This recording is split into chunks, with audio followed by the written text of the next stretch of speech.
I step out onto the observation deck for the morning systems check, my boots crunching on the thin layer of red dust that always seems to find its way inside, no matter how tight we seal the airlocks.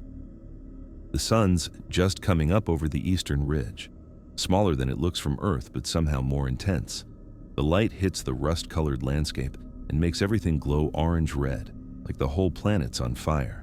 Not that I should be wasting time on the view. We've got protocols. I tap my tablet, bringing up the atmospheric readouts. 6 months into our mission at Mars Colony Alpha, and I still run through the checklist the same way every morning.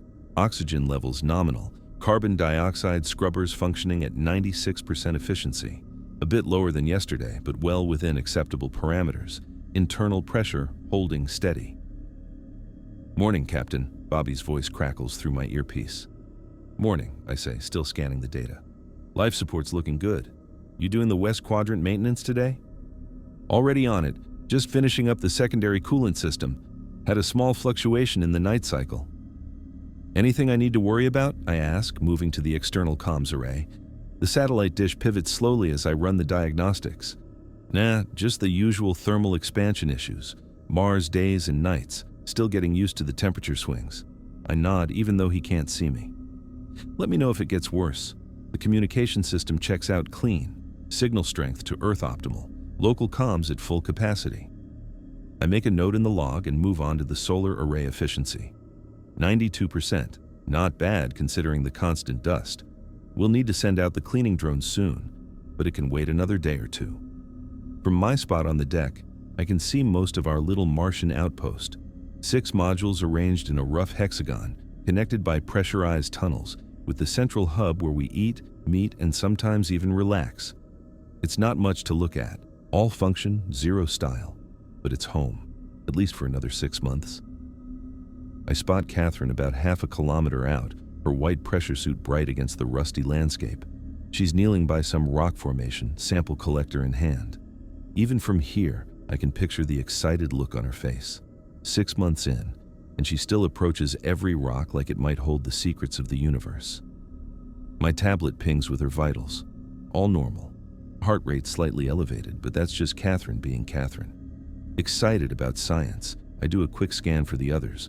Bobby I already talked to. He's in the maintenance crawl space beneath Module 3. Through the greenhouse windows, I can see Manuel moving between his plant beds, mister in hand, talking to his vegetables like they can answer back. The guy's a genius with plants, but sometimes I wonder if he remembers there are humans on this mission too. The medical bay lights are on, which means Evan's already running his morning checks on our biometrics, probably frowning at my coffee intake again. And in the command center, yep, there's Audrey, her silhouette visible through the tinted windows as she stands at the main console, likely on the daily call with mission control back on Earth. All present and accounted for. My team, my responsibility. I finish inputting the morning data and am about to head inside when something on the western horizon catches my eye. A darker smudge against the pale pink sky. I squint, then pull up the external camera feed on my tablet for a better look. "Shit," I mutter, zooming in.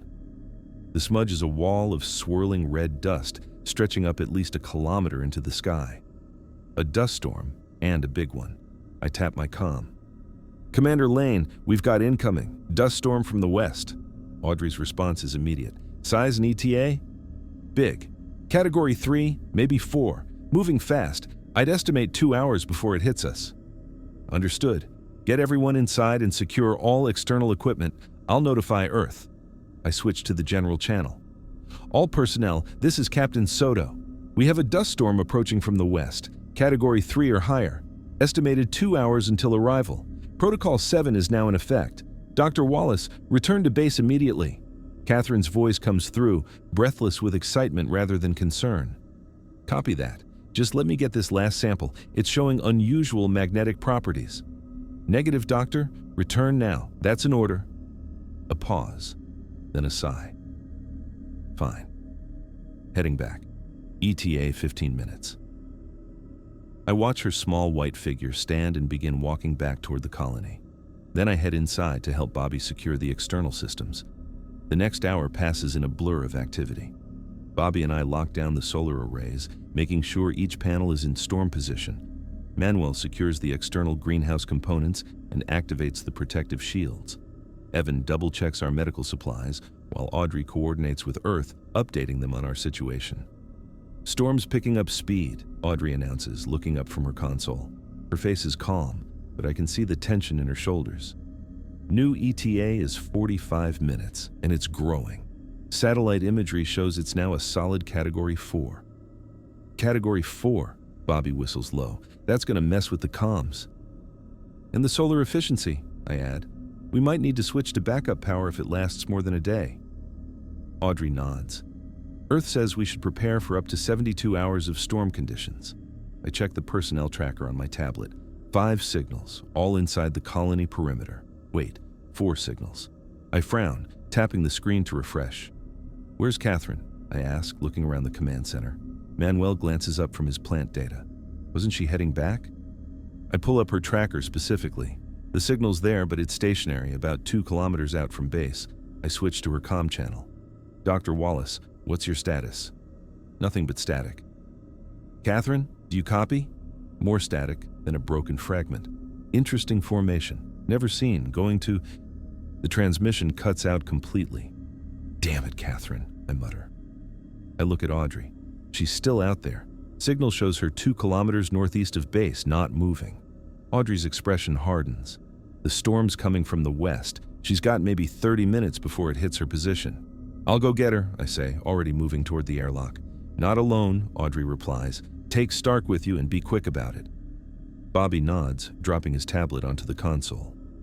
I'll prep the rover.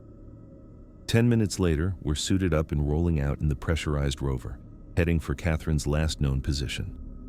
The storm looms larger now, a towering wall of red dust that seems to devour the horizon.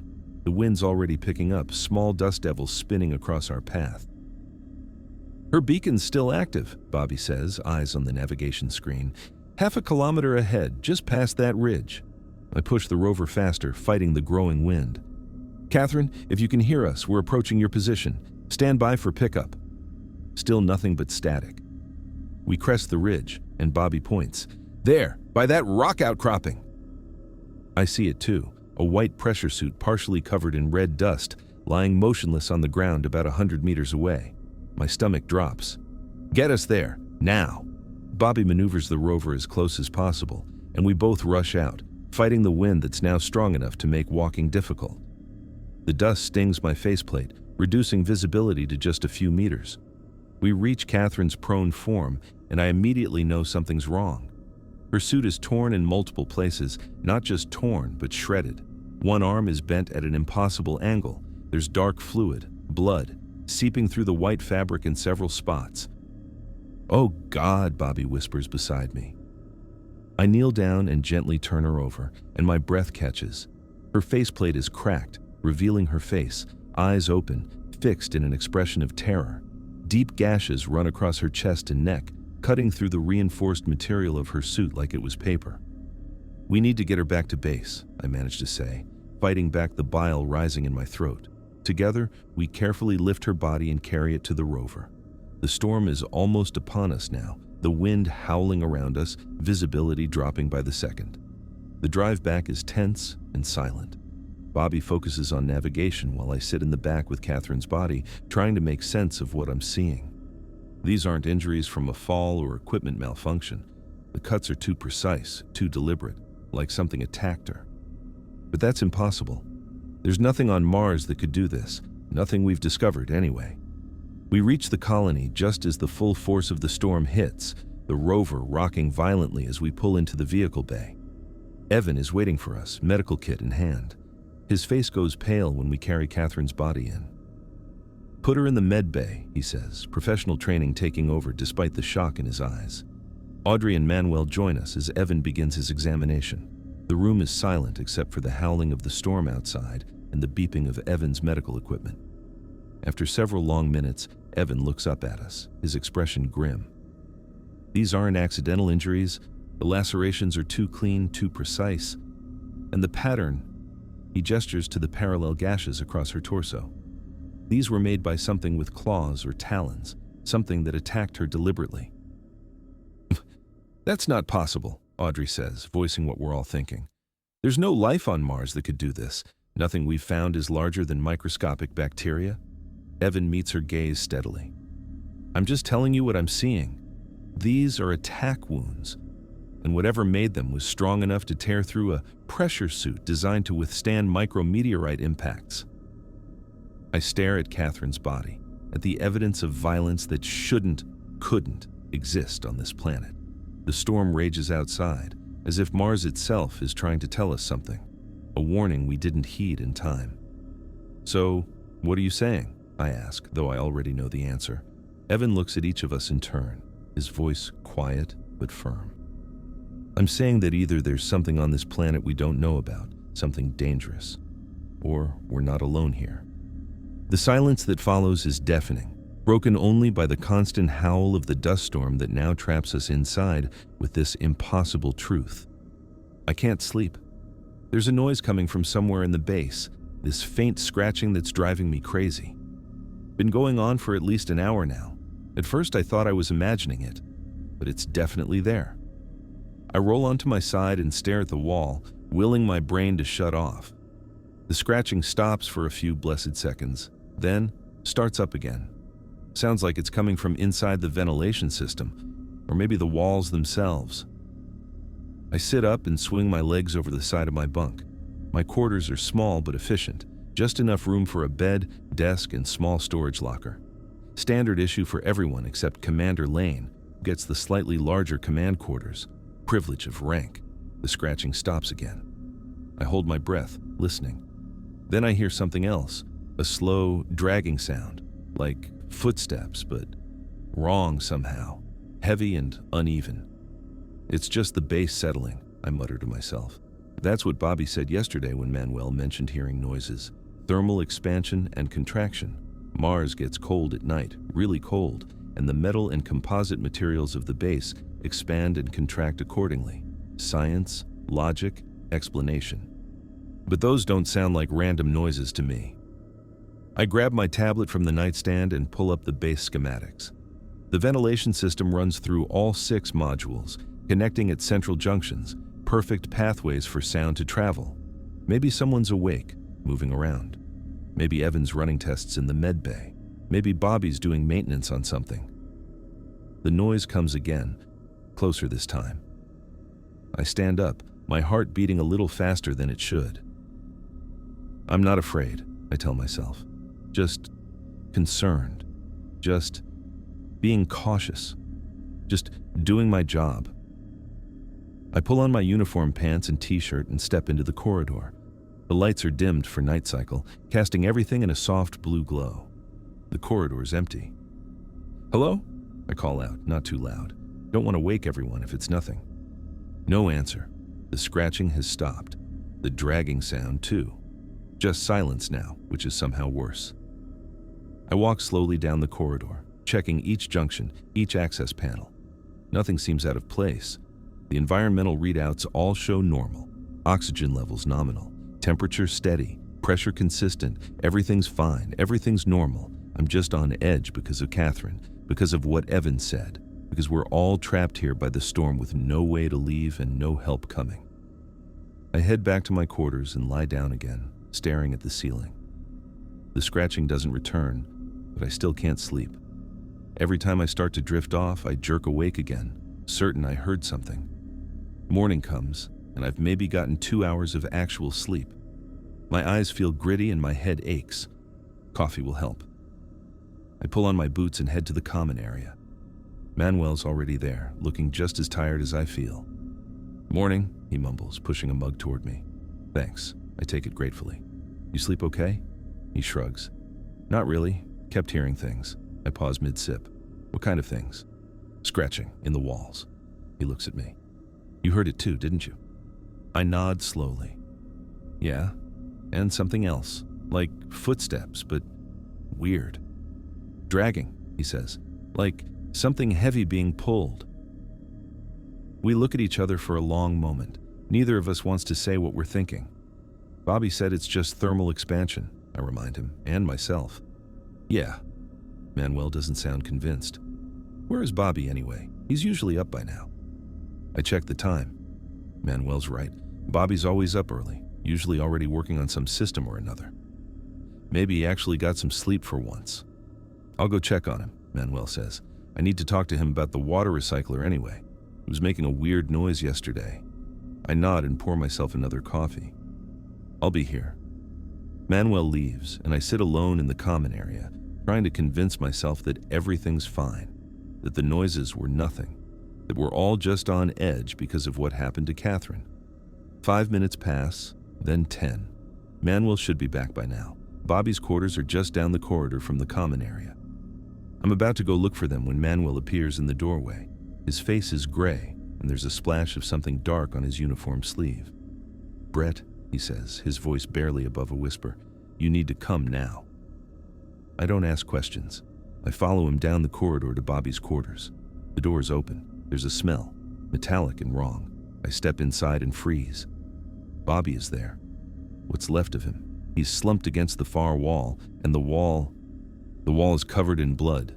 So much blood. Spattered in a wide arc, dripping down to form a dark pool on the floor. And Bobby. His head it's wrong. Caved in on one side, cracked open like an egg. Hair and skin and bone and blood all mixed together in a horrific mess. I take a step back, bumping into Manuel. "What the hell happened?" Manuel shakes his head, his eyes wide. "I don't know. I found him like this. I think he did it to himself." I look again, forcing myself to really see. There are impact marks on the wall, dents in the metal, right in the center of the blood spatter, and Bobby's positioned directly in front of them, like he'd stood there and... "He smashed his head against the wall," I say, the words not sounding real even as I say them, over and over until... I can't finish the sentence, can't make myself say it. I move closer, careful not to step in the blood.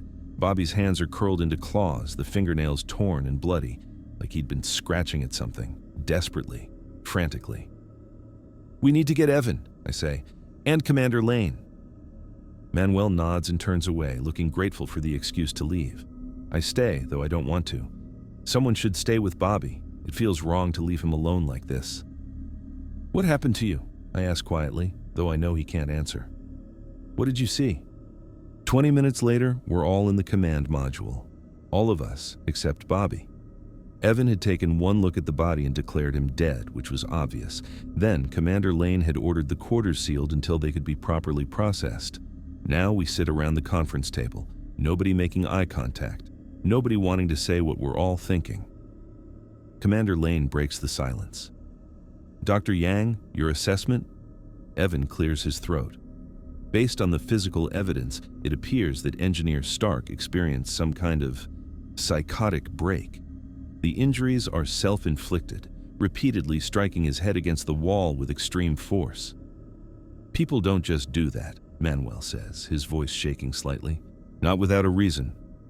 "Isolation psychosis is well documented in extreme environments," Evan says carefully.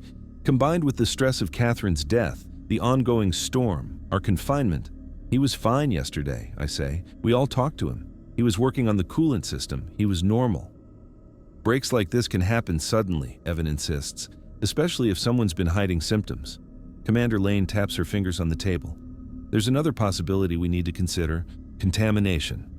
"What kind of contamination?" Manuel asks. "Cheats unknown pathogens. Something in the Martian soil or atmosphere that affects the brain. It would explain both Catherine's behavior before her death and now Bobby's." I want to believe it. I want there to be a logical, scientific explanation, something we can fight with medicine and protocols and quarantine procedures.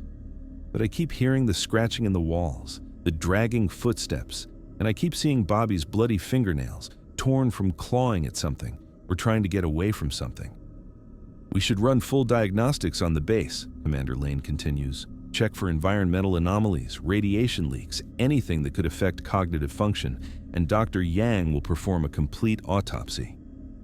We all nod, grateful for clear directives, for something to do besides sit and think about what's happening. "In the meantime," she adds, "no one goes anywhere alone. Buddy system at all times, and we keep all internal comms open." The meeting ends, and we each go to our assigned tasks. I'm paired with Manuel to check the environmental systems. Evan heads to the medbay to prepare for the autopsy. Commander Lane stays in the command module, updating Earth on our situation, though the storm is still interfering with long-range communications. The day passes in a blur of diagnostic checks and system tests. We find nothing wrong with the base, nothing that could explain what happened to Bobby or Catherine. Night comes, and we all gather in the common area for dinner. Nobody has much appetite. The conversation is stilted, forced. We're all thinking about Bobby, about what's happening to us, but nobody wants to say it out loud. After dinner, we return to our quarters. The buddy system means Manuel is sleeping on a cot in my room tonight. I'm grateful for the company, though neither of us says so. We turn out the lights and I lie in my bunk, staring at the ceiling. Manuel's breathing eventually evens out into sleep. At least one of us is getting some rest. Then I hear it again. The scratching. Faint at first, then louder, more insistent. And something else. A whisper, almost too quiet to hear. My name, maybe? Or just the sound of the ventilation system? I sit up, straining to listen. The scratching moves, traveling along the wall, then up toward the ceiling, then back down again, like something's searching, hunting. I grab my tablet and pull up the security feeds. All corridors clear. No movement anywhere in the base except the three of us in our quarters and Bobby's body in the sealed room.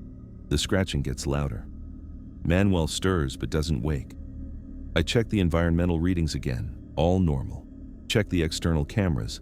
The storm still rages, red dust swirling in impenetrable clouds. We're completely alone here, cut off from Earth, cut off from help.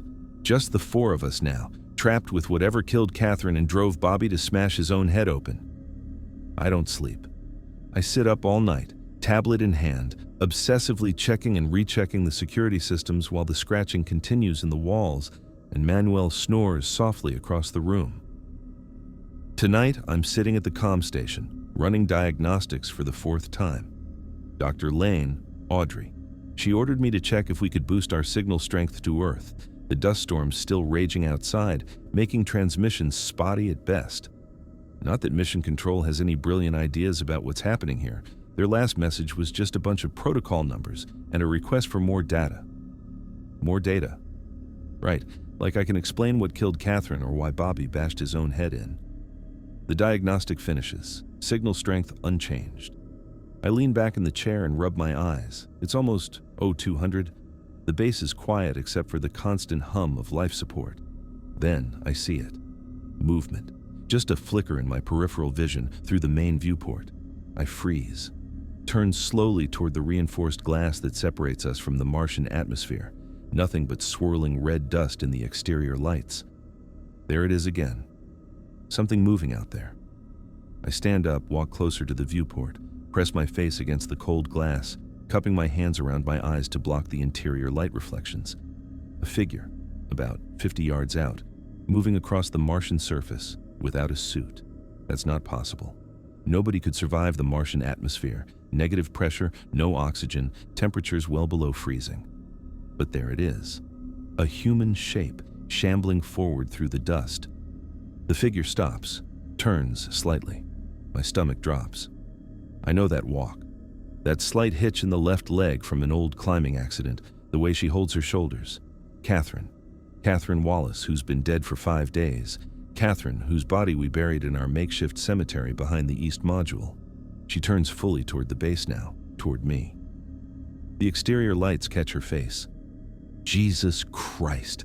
Her skin is pale, almost blue. Her features twisted, wrong somehow. But it's her. No question it's her. I stumble backward, nearly tripping over the chair. This isn't happening. Can't be happening. But it is. She's moving again, coming toward the base, toward me. I need to get someone else. Need someone else to see this. I run down the corridor to the crew quarters. Evan's room is closest. I pound on his door. Evan, get up! The door slides open. Evan stands there in his sleep clothes, blinking at me. Brett, what's wrong? There's something outside. Someone. You need to see this. He frowns but follows me. We're halfway back to the comm center when I run into Audrey, already dressed in her uniform. I heard shouting, she says. What's happening? Outside, I say. There's someone outside. It's Catherine. She exchanges a look with Evan. That look people give when they think you've lost it.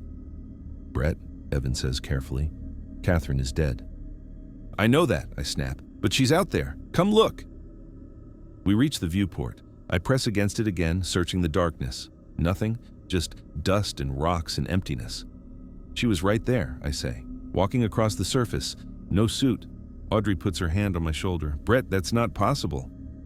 I know what I saw. Evan steps closer. When's the last time you slept? Really slept? I shake my head. This isn't about sleep. She was there. Brett, Audrey says, her voice gentle but firm. We're all under extreme stress. The human mind can play tricks. This wasn't a trick, I insist, but even I can hear the uncertainty creeping into my voice. I scan the viewport again. Nothing moves in the Martian night. Evan sighs. I can give you something to help you sleep. I don't need pills. I need you to believe me. But they don't. Of course they don't. I wouldn't believe me either. Audrey orders me to get some rest, says we'll talk in the morning. Her tone makes it clear this isn't a suggestion. Evan walks me back to my quarters, gives me 2 small blue pills. Just take them, he says. Doctor's orders. I don't argue, take the pills, swallow them dry. Evan watches me, nods, then leaves. I lie on my bunk staring at the ceiling. I know what I saw, but I also know it's impossible. The pills kick in eventually. I drift into a dreamless sleep. Morning comes too soon. The base alert chimes wake me at 0700. I sit up, groggy from the sedatives. For a moment, last night seems like a dream, but it wasn't. I saw Catherine outside. I'm sure of it. I dress and head to the common area. Audrey's there, tablet in hand, frowning at something on the screen. Have you seen Manuel? She asks without looking up. I haven't. Come to think of it, I didn't see him at all yesterday either. He missed his morning check-in at the greenhouse, she says. Not like him. No, it's not. Manuel's always punctual. Takes his work seriously. Maybe he's sleeping in, I suggest. But even as I say it, I know that's not Manuel. Audrey shakes her head. I checked his quarters. He's not there. A cold feeling settles in my gut. First Catherine, then Bobby. Now, Manuel missing. I'll help you look, I say. We split up. I take the east section, med bay, storage, and greenhouse. Evan joins the search, heading west to check the maintenance areas. The greenhouse is my last stop. It's Manuel's domain, a humid bubble of green life amid the red Martian desert. The door hisses open, releasing the smell of earth and growing things. Manuel? I call out. My voice echoes among the plants. No answer. I move deeper into the greenhouse, checking between rows of vegetables and experimental Martian soil beds. Nothing. Then I spot it. Water on the floor near the reclamation tanks. Too much water for a normal spill. The tanks are large, transparent cylinders where we filter and recycle water for the plants. I step closer, peer into the nearest one. Something dark floats face down in the water. Audrey, I shout. Evan, in here. I climb up the maintenance ladder, reach into the tank. The water is cold. I grab onto fabric, a uniform, and pull. Manuel's body rolls over, face breaking the surface. His eyes are open, staring at nothing. Audrey and Evan rush in. Evan climbs up beside me, helps me lift Manuel's body from the water. We lay him on the floor. I step back, my hands shaking. Manuel's body is torn open, deep gashes across his chest and throat, broken bones visible through shredded flesh, the same injuries Catherine had. What the hell's happening? I whisper. Evan kneels beside the body, examining the wounds. These are identical to Catherine's injuries. That's not possible, Audrey says. We've been locked inside since... A noise cuts her off, from above us, in the ventilation duct that runs along the greenhouse ceiling, scratching. The same scratching I've been hearing at night, but louder now, more insistent. Then something else, a wet sliding sound, like something heavy dragging itself through the narrow space. We all look up. The ventilation grate is intact, but something's moving behind it, a shadow passing by the small gaps in the metal. We need to see what's in there, Audrey says, reaching for her tablet to pull up the duct schematics. But I can't move. Every instinct in my body is screaming at me to run, to get as far away from that sound as possible. The scratching grows louder. The grate bulges slightly outward, as if something's pressing against it. I take a step back, then another. Brett? Audrey looks at me, frowning. Don't open it, I say. My mouth is dry. Whatever's in there, don't open it. I can't sleep. Not with that sound. It's been getting louder for hours now, this scratching that's driving me crazy. At first I tried to ignore it, told myself it was just the base settling or the storm outside, but it's not random enough for that. There's a pattern to it. I sit up in my bunk, rubbing my eyes. The digital clock on my desk reads 2:17 a.m. Great. Another night of no sleep.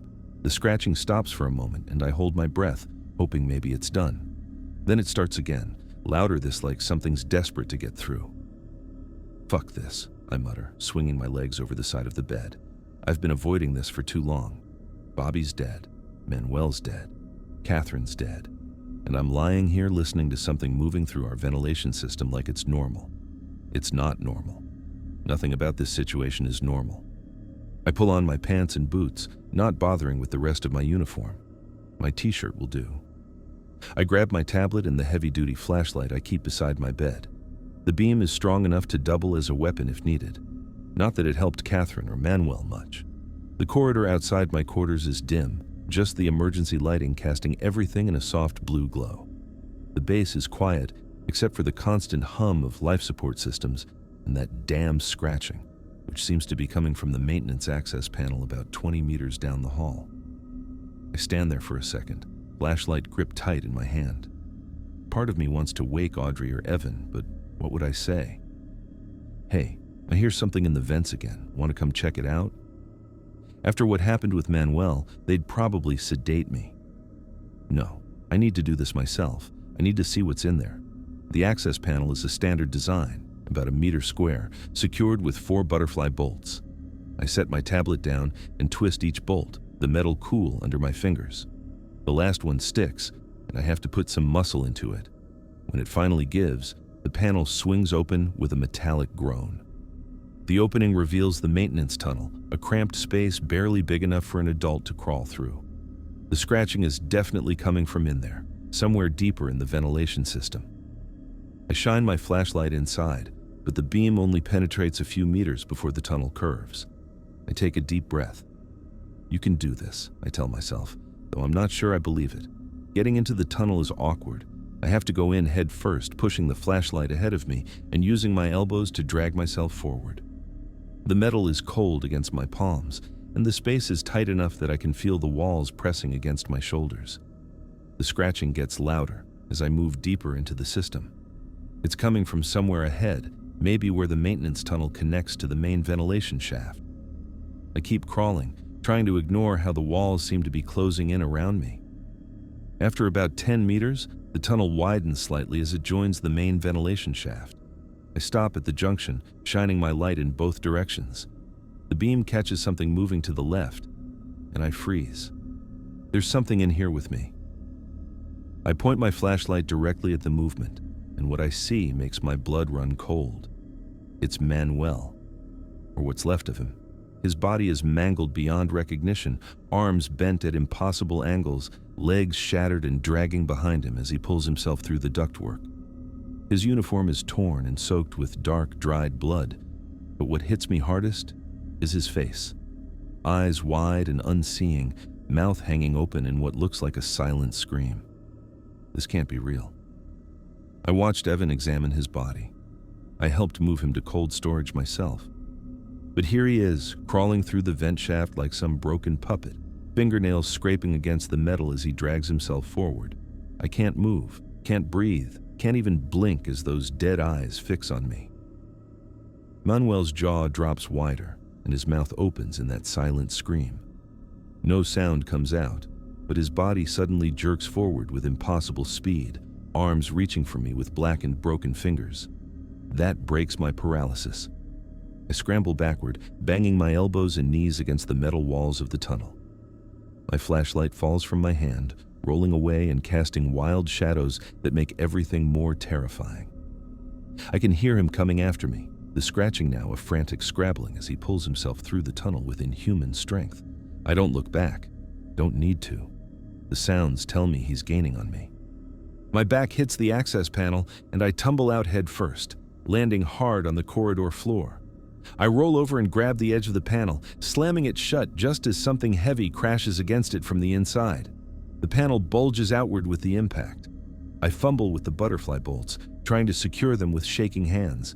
I manage to get 2 of them fastened before another impact makes the panel buckle.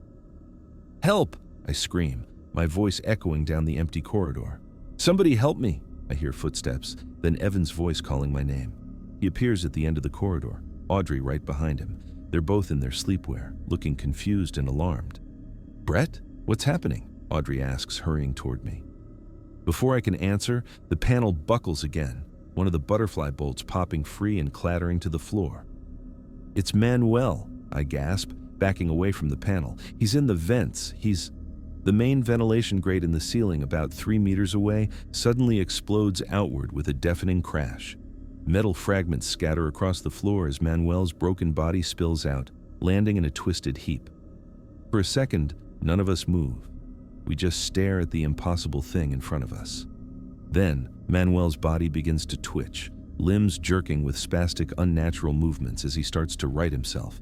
His head turns toward us with a sickening crack, neck clearly broken, but somehow still functional. "That's not possible," Evan whispers beside me. "I pronounced him dead." I checked his vitals myself. Manuel's body rises, standing on shattered legs that shouldn't be able to support his weight. His head hangs at an odd angle, those dead eyes fixed on us as his mouth opens and closes like a fish gasping for air. "Run," I say, my voice barely audible. Then louder, "Run!" But we're too slow. Manuel's corpse lunges forward with that same impossible speed I saw in the vent. Evan raises his hands defensively as Manuel grabs him, blackened fingernails tearing at his throat. Blood sprays across the corridor wall as Evan falls backward, Manuel on top of him. Audrey screams, the sound piercing through the shock that's kept me frozen. I grab her arm. "Communications room, now!" We turn and run. Audrey's screams echoing behind us as we hear the wet, tearing sounds of what used to be Manuel feeding on what used to be Evan. I slammed the communications room door shut and spun the manual locking wheel until it clicked. Not enough. My hands were still shaking as I punched in the emergency lockdown code on the keypad, 37192. The system beeped twice, and steel reinforcement bolts slid into place with a heavy thunk. The sound should have been reassuring. It wasn't. "Audrey, help me with the backup protocols," I said, my voice cracking. She stood frozen near the center console, eyes wide, still processing what we'd just seen in the corridor. The wet sounds of Manuel, or whatever was using Manuel's body, tearing into Evan replayed in my mind. I couldn't shake it. "Audrey," I said again, louder this time, "we need to lock this down now." She snapped back, nodding quickly. "Right, sorry." We moved to opposite sides of the room, opening the emergency panels marked with red hatches. Inside each was a manual override lever. Had to pull them simultaneously to activate the full lockdown sequence. "On 3, I called out. 1, 2, 3. We pulled the levers down.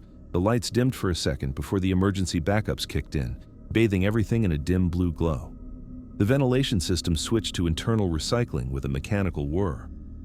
We were sealed in. I went straight to the communications console. My hands fumbled across the controls, muscle memory fighting against panic as I brought the system online. The transmission light blinked green. At least that was working. "What are you doing?" Audrey asked, moving to stand behind me. "Sending a distress signal to Earth." "Brett, I know they can't help us, but someone needs to know what happened here." I activated the emergency channel and started typing. My fingers kept hitting the wrong keys, and I had to backspace repeatedly. Focus, damn it, focus. "Emergency transmission, Colony Alpha. Captain Brett Soto reporting. Situation, critical. Unknown contagion or entity has infected crew. Wallace killed first. Stark committed suicide. Soto and Young now infected. They are dead, but still moving. Attacking others. Infected. Retain motor function and possible intelligence. They are stronger than normal. Faster." Lane and I barricaded in comm room. "Do not send rescue without full hazmat and armed personnel. Repeat, do not send rescue without armed personnel." I paused, staring at what I'd written. It looked insane. No one would believe it. Hell, I wouldn't believe it if I weren't living it. Should I add anything else?" I asked Audrey. She shook her head. "Just send it." I hit the transmit button, and a progress bar appeared on screen. The message would take 22 minutes to reach Earth at light speed. another 22 for any response. That's if anyone was even monitoring the emergency channel. "What now?" Audrey asked, her voice small. I leaned back in the chair, suddenly exhausted. "Now we wait." "For what?" "The next supply mission is 18 months out. Even if they scrambled an emergency launch today, it would take—" "I know," I cut her off. I didn't need the reminder. "I'm not expecting a rescue, Audrey." The truth of that statement hung in the air between us. We weren't getting off this planet. Not alive, anyway. I checked the security feeds on the secondary monitor. Most of the cameras were still working. The one in the corridor outside showed nothing. Whatever had been Manuel had moved on, taking what was left of Evan with it. The thought made my stomach turn. "Do you think they're still them?" Audrey asked, watching the monitors with me. "I mean, Manuel recognized Evan. He went straight for him."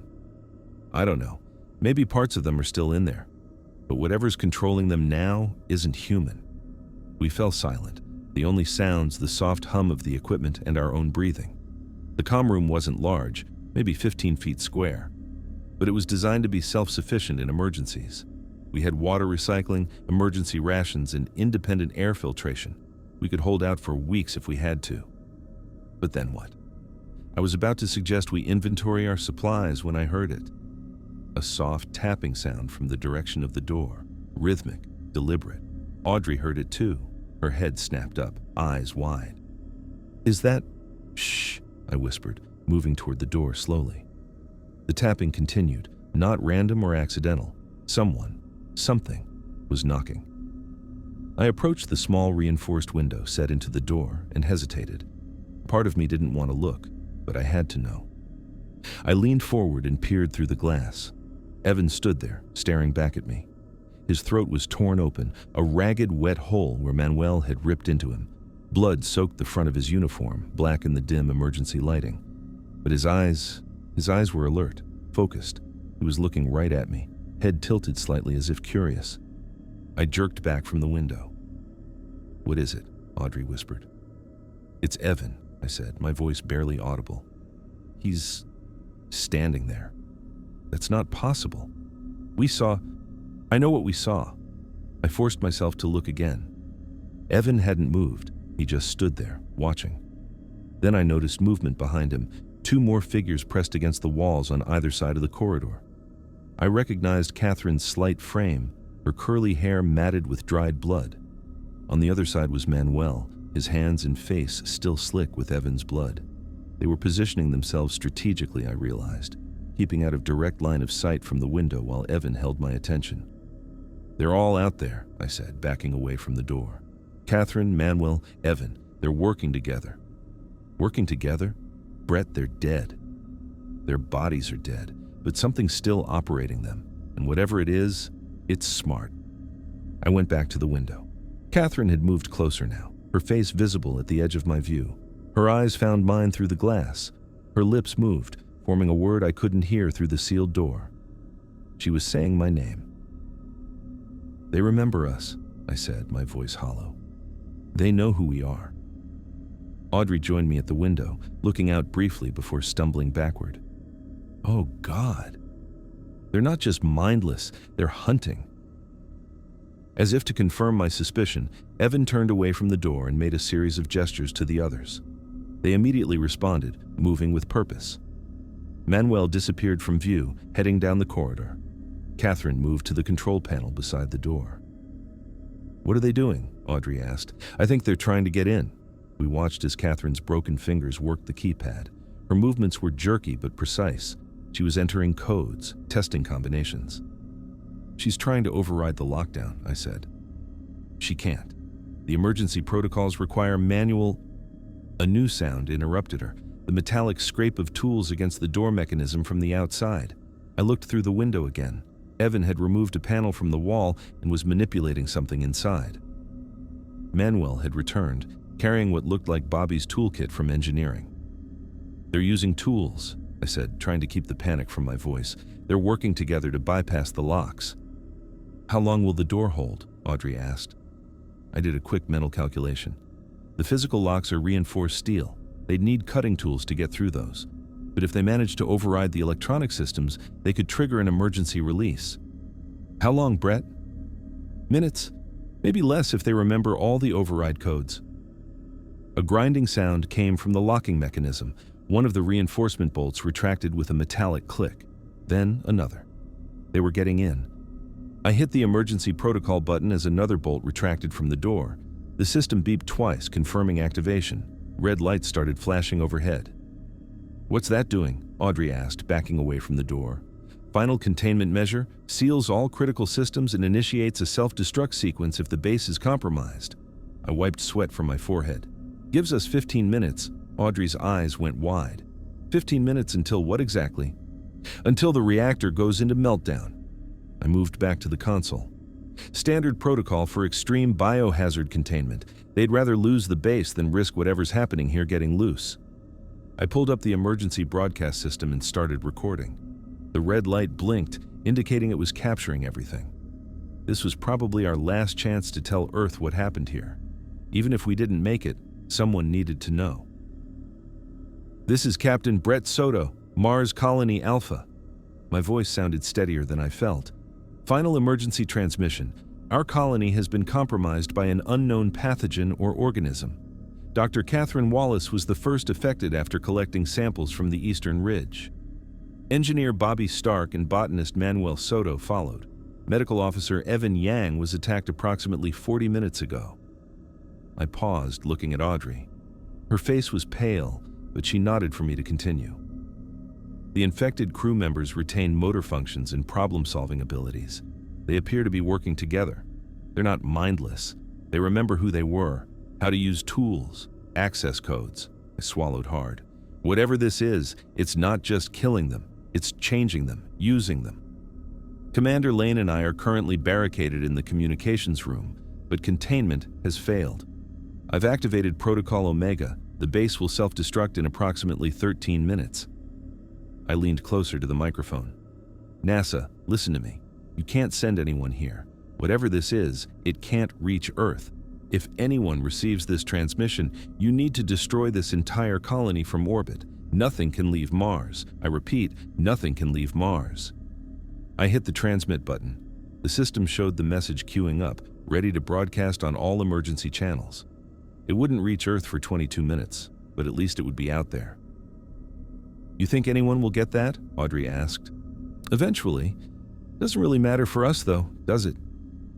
I looked around the communications room, suddenly aware this might be where we died. The blue emergency lights cast everything in an eerie glow. Equipment hummed. Screens flickered with data nobody would ever read. "I'm sorry it ended this way," Audrey said quietly. "Yeah, me too." I pulled open a drawer under the console and found what I was looking for. The emergency sidearm. Standard issue, never used. I checked the magazine. Full. "What are you doing?" Audrey asked. I didn't answer right away, just stared at the gun in my hand. "Maybe we don't have to wait for them to get in." Audrey looked at me, then at the gun, understanding crossing her face. "Is that what you want?" Did I? The thought of those things getting to us, turning us into whatever they'd become, but something didn't feel right about this either. The gun felt heavy in my hand. I set it down on the console. "No, not yet anyway." I turned back to the screens, desperate for something, anything that might help. The base schematics were still displayed from earlier when we'd been checking the ventilation system. My eyes traced over the familiar layout, the hexagonal arrangement of modules, the connecting corridors, the vehicle bay on the far side. The vehicle bay. "The emergency rover," I said suddenly. "What?" "The emergency evacuation rover. It's still in the vehicle bay." I pointed at the screen. "Look, there's a maintenance shaft that connects to the secondary systems tunnel. It runs right past this module." Audrey came closer, studying the schematic. "Even if we could reach it, where would we go?" "Backup research station. It's about 200 kilometers east." I zoomed in on the shaft entrance. It's small, but we could fit through it. The final bolt on the door retracted with a loud clang. We both spun around. The wheel on the door started to turn slowly. "We need to move, now." I grabbed the tablet with the schematics and hurried to the far wall where a small panel was marked with a maintenance access symbol. I pulled the release lever and the panel slid open, revealing a narrow tunnel barely wide enough for a person. "You're not serious," Audrey said. "You want to stay here instead?" I gestured at the door, where the wheel was still turning. Audrey hesitated for a second, then nodded. "You first." I got down on my hands and knees and peered into the dark shaft. The emergency lights provided just enough illumination to see a few meters ahead.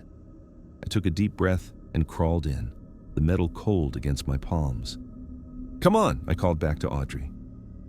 I heard her start to follow, then a terrible screeching sound as the door finally gave way. Audrey screamed. I twisted around just in time to see hands, so many hands, reaching for her, pulling her back. "Audrey!" I shouted, starting to move back toward the opening. "Go!" she screamed, her voice already fading as they dragged her away. I hesitated for a split second. There was nothing I could do for her now. I turned and crawled forward as fast as I could, the sounds of struggle fading behind me. The shaft was tight, forcing me to move on my elbows and knees. The tablet in my hand provided some light, showing the path ahead. According to the schematic, I needed to go straight for 20 meters, then take a left at the junction. A scratching sound echoed through the metal around me. I froze, holding my breath. The scratching came again, this time from somewhere to my right. Something was moving in a parallel duct, following me. I started crawling again, faster now, my heart pounding in my chest. The scratching kept pace, sometimes falling behind, sometimes getting ahead. At one point it sounded like it was directly above me, only centimeters of metal separating us. The junction appeared ahead, a slightly wider section where 3 ducts met. I checked the schematics quickly, confirming I needed to turn left. As I made the turn, the scratching suddenly intensified, like whatever was following had realized I was changing direction. The new section sloped downward slightly. I moved as quietly as possible, trying not to alert whatever was tracking me. The vehicle bay should be just ahead, maybe 30 more meters.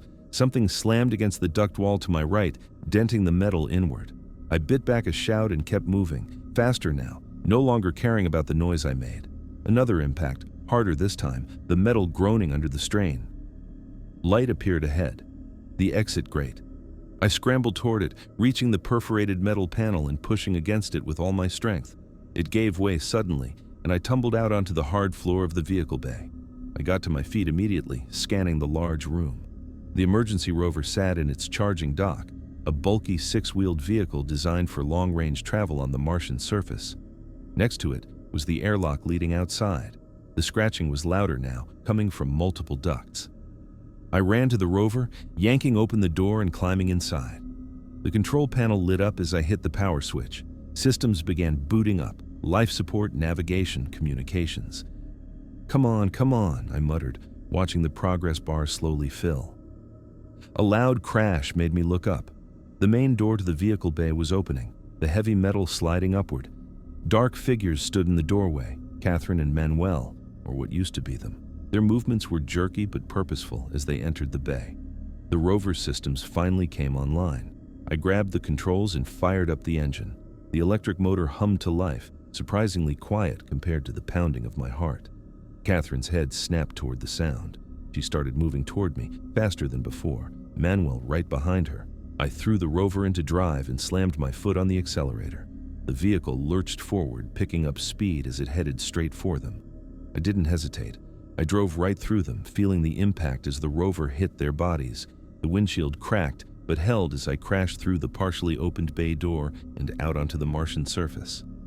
The rover bounced over the uneven ground, its suspension absorbing most of the shock. I checked the rearview camera, seeing Catherine and Manuel attempting to follow, their broken bodies moving with unnatural speed across the red dirt. But they couldn't match the rover's pace. Within minutes, they were just dark specks on the horizon behind me. I set the navigation system for the backup research station and let out a shaky breath. The station was unmanned, just a small outpost with basic supplies and emergency equipment. If it was uncontaminated, it might offer temporary shelter. The Martian landscape stretched out before me, endless red desert under a pale pink sky. I gripped the wheel tighter, trying not to think about what I'd just seen, what I'd just done. Trying not to think about Audrey, about all of them. The rover's systems showed all green, oxygen levels normal, power at 89%, enough to reach the backup station with reserve to spare. I glanced at the rearview camera one more time. Nothing followed me now, just swirling dust in the rover's wake. I pulled into the backup research station just as the sun was starting to dip behind the western ridge. 18 hours straight in that rover. My back hurt, my eyes burned, and I had to pee so bad I thought my bladder might explode. But I was alive. That counted for something. The station sat nestled against a small cliff face, half buried in the Martian soil for insulation. It wasn't much to look at, just a series of interconnected modules with a small solar array and communication dish. Nothing like Alpha Base with its fancy hydroponics and recreational areas. This place was built for function, not comfort. I cycled through the airlock, going through decontamination with mechanical precision. The whole time, my brain kept replaying everything. Catherine's body, Manuel in the vents, Audrey's scream as they dragged her away. I shook my head. Couldn't think about that now. The lights flickered on automatically as I stepped inside. Emergency power only, casting everything in a dim, bluish glow. The air smelled stale, like nobody had been here in months, which was true. This place was only meant for emergencies. "All right," I muttered to myself, dropping my pack on the floor. "First things first." I hit the master power switch, and the station hummed to life. Screens lit up across the main console, status indicators flashing as systems came online one by one. Life support green, power reserves at 83%, external sensors activating. I locked down the airlock with 3 separate security protocols. Standard procedure called for just one, but I wasn't taking any chances. If those things figured out how to use tools back at Alpha, they could figure out an airlock. The communications array took a few minutes to boot up. While I waited, I stripped off my suit, hung it in the designated locker, and finally made it to the bathroom. Small mercies. When I got back to the console, the system was ready. I punched in my authorization code and opened a channel to Earth. "This is Captain Brett Soto, Mars Mission Alpha, emergency transmission from Backup Station Bravo." My voice sounded rough, even to my own ears. "Requesting immediate response." The delay between Mars and Earth was about 20 minutes each way. I used the time to pull up the station schematics and inventory. Food and water for 6 months, medical supplies, basic research equipment, a small armory with 2 pistols and a rifle. Not that bullets would do much good against whatever those things were now. The console beeped and text scrolled across the screen. Direct audio wasn't possible with the backup station's limited power. "Transmission received, Captain Soto. Confirm status and situation." I took a deep breath. "Earth Command. I'm confirming receipt of your message. I'm the sole survivor of Alpha Base. Commander Lane and the entire crew have been..." I paused, searching for the right word. "Compromised. I've initiated emergency protocol and evacuated to Backup Station Bravo. The self-destruct sequence at Alpha should have completed by now." I waited again, staring at the screen. My stomach growled, reminding me I hadn't eaten in almost 24 hours. I got up and found some ration packs in the storage locker. Chicken and rice. It tasted like cardboard, but I forced it down anyway. The console beeped again. "Distress message received 14 hours ago. Rescue mission approved by International Space Coalition. Earliest arrival, 9 months, 12 days. Maintain position and continue transmissions. Details follow, 9 months. I'd be alone here for 9 months." I rubbed my face, feeling the stubble on my chin. 9 months of looking over my shoulder, wondering if those things would find me. "Understood," I replied. "I'll maintain position and continue regular transmissions. Please advise on recommended quarantine and research protocols." While waiting for their response, I pulled up the external camera feeds.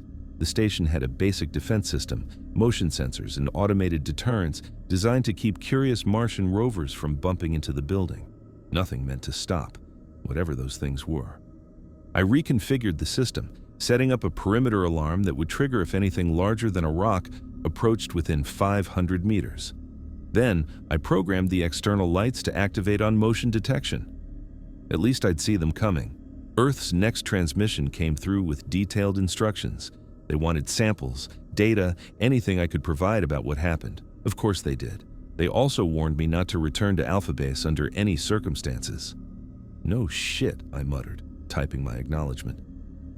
I spent the next few hours setting up the station for long-term occupation, checked and double-checked the life support systems, inventoried supplies, set up automated distress beacons in case something happened to me. The routine helped keep my mind off everything else. When I finally sat down at the main console again, I pulled up the satellite imagery of Alpha Base. The resolution wasn't great. These were weather satellites, not spy cams, but I could make out the basic layout. The main dome was intact, no visible damage from the outside. The self-destruct hadn't been structural. It was designed to irradiate the interior, not blow the place up. I zoomed in, adjusting the contrast, and that's when I saw them. Figures moving on the surface, without suits. My blood went cold.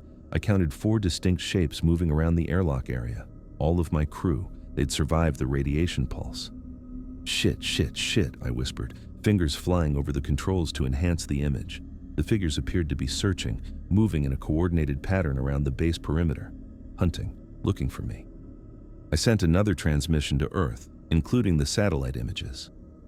Earth Command, Alpha Base crew appears to have survived emergency protocol. They're active on the surface without environmental suits. I repeat, they're functioning in the Martian atmosphere without protection, requesting guidance. While waiting for a response, I remembered something. The rover.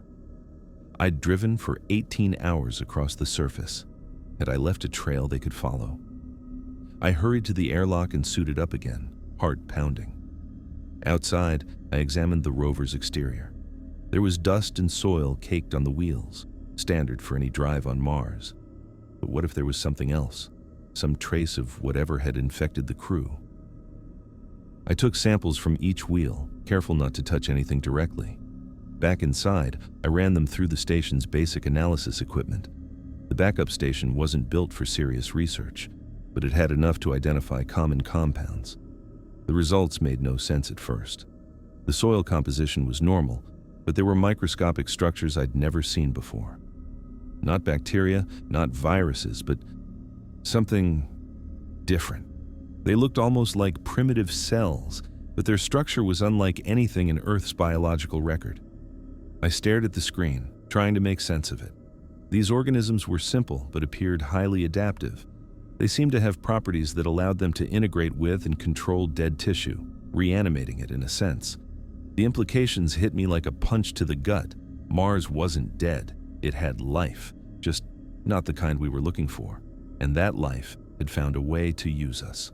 Earth's response came in, demanding more information, more samples, more data. They were scrambling experts back home, trying to understand what we were facing. I transmitted everything I had, including my theory about the organisms. "This changes everything we know about Mars," I said into the transmitter. "These organisms appear dormant in the soil until they contact organic matter. They're opportunistic, not predatory, until they have a host. Then they become hunters. You need to understand, any future missions are at risk. This isn't just about rescue, it's about preventing contamination." As night fell, I sat at the console, watching the satellite feed. The figures had returned inside Alpha Base, conserving energy maybe, or planning. I looked out the small viewport at the Martian sunset, a pale pink glow fading to deep blue, beautiful and deadly. This planet had secrets we never imagined, and now I was the only one who knew the truth, the only one who could make sure Earth understood what we were facing. 9 months was a long time to stay alive, a long time to stay vigilant. But I had no choice. If these organisms ever reached Earth, the consequences would be catastrophic. I checked the perimeter alarms one more time, then the airlock seals. Tomorrow I'd start a more thorough analysis of the samples, figure out weaknesses, vulnerabilities. There had to be a way to fight this thing. For now, though, I was the lone guardian, the only thing standing between Mars and Earth, the only one who knew the truth. I set the console to alert me to any movement at Alpha Base and leaned back in the chair, eyes heavy with exhaustion. 9 months. I just had to survive 9 months,